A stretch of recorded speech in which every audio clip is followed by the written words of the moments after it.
Hi everyone, I'm Gary Shapiro. At an art studio in Loveland, sculptors have been creating statues for decades. Sculptures of people, some famous, others a lot like you and me. And even though these works of art can be found all over the country, what they do at Lundeen Sculpture is positively Colorado. A face captured in a moment of time, a time long ago. Historical figures like Benjamin Franklin and Ernest Hemingway. A time not so long ago. Former NFL great Dick Butkus. A time that is any time. A mother and daughter in nature.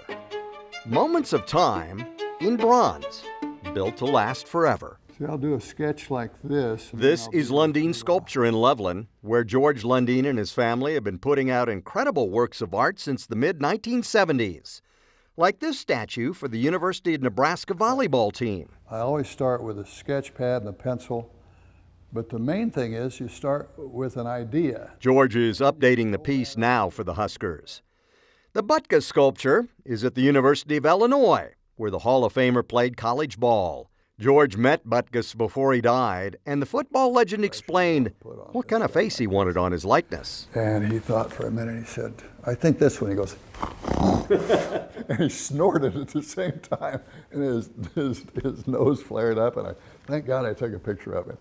And so that's what we put on him.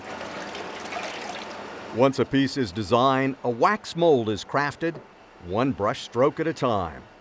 George says the sculptor not only needs to know what the subject looks like, but what the person is or was like.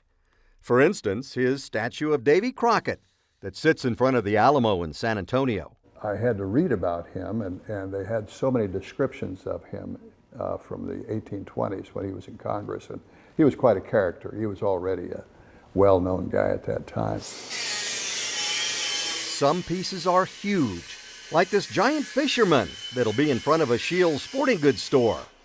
Finding the right pose, George says, is key. When you first see it in the distance, it has some kind of a feel to it or an action to it where you want to walk up and take a look at it, rather than just a straight portrait with head and shoulders. I always thought that's really boring. Chances are you've seen one of George's pieces, like the tribute to L. Ray Jepsen in the terminal at DIA, or the new sculpture of General Maurice Rose, the highest-ranking Jewish soldier in World War II.